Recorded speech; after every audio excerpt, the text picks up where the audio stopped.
ಭಾರತದ ನಾಯಕ ರೋಹಿತ್ ಶರ್ಮಾ ಅವರು 20 ರನ್ ಇದ್ದಾಗ ಶಾಹಿನ್ ಶಾ ಅಫ್ರಿದಿ ಅವರ ಒಂದು ಯಾರ್ಕರ್ ಬಾಲಿಗೆ ಬೋಲ್ಡ್ ಆದ್ರು. ರಸ್ತೆ ಬದಿಯಲ್ಲಿ ಒಂದು ಅಂಗಡಿಯನ್ನ ಹಾಕೊಂಡು ಮ್ಯಾಚ್ ಅನ್ನ ನೋಡ್ತಾ ಇದ್ದ ವ್ಯಕ್ತಿ ಪಾಕಿಸ್ತಾನ್ ಜಿಂದಾಬಾದ್ ಅಂತ ತನ್ನ ಇರಾಬ್ಬರ ಶಕ್ತಿಯನ್ನ ಗಂಟ್ಲಿಗೆ ಹಾಕಿ ಕೂಗೆ ಬಿಟ್ಟ. ಅವ್ರ ತನಕ ಈ ಇಶ್ಯೂ ಹೋಯ್ತು. ಸೊ ಇಮಿಡಿಯೇಟ್ ಏನ್ ಮಾಡಿದ್ರು, ಒಂದು JCB ಬುಲ್ಡೋಸರ್ ಬಂದು ಆ ಅಂಗಡಿಯನ್ನ ನೆಲ ಸಮ ಮಾಡ್ತು. ಆದ್ರೆ ಕರ್ನಾಟಕದಲ್ಲಿ ಅವರೆಲ್ಲರೂ ಬೇಲ್ ಮೇಲೆ ಹೊರಗಿರ್ಬೋದು ಅಥವಾ FSL ರಿಪೋರ್ಟು ಯಾವುದೋ ಆಫೀಸಲ್ಲಿ ಕೊಳೀತಾನೂ ಇರ್ಬೋದು.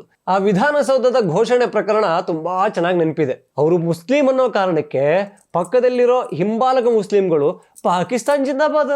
ಲಕ್ಷ್ಮೀ ಹೆಬ್ಬಾಳ್ಕರ್ ಅವರು ಒಂದಲ್ಲ ಎರಡಲ್ಲ 10 ಸಲ ಕೇಳಿದ್ರಂತೆ. 10 ಸಲ ಕೇಳಿದಾಗ ಕೂಡ ನಾಸಿರ್ ಸಾಬ್ ಜಿಂದಾಬಾದ್ ಅಂತ ಕೇಳಿತ್ತೇ ವಿನಃ ಪಾಕಿಸ್ತಾನ್ ಜಿಂದಾಬಾದ್ ಅಲ್ಲ. DK ಶಿವಕುಮಾರ್ ಅಂತೂ ಕಾರಲ್ಲಿ ಕೂತು ಆ ಥರದ್ದು ಯಾವ ಕೂಗೇ ಇಲ್ಲ, ಹಂಗೆಲ್ಲ ಕೂಗಕ್ಕೆ ಸಾಧ್ಯನೇ ಇಲ್ಲ ಅಂತ ಹೇಳಿದ್ರು. ಈಗ FSL ರಿಪೋರ್ಟ್ ಬಂದು 9 ತಿಂಗಳಾಗಿದೆ. ದಂಪತಿಗಳ ಕುಟುಂಬಕ್ಕೆ ಹೊಸ ಸದಸ್ಯ ಬರೋ ಟೈಮ್ ಅದು.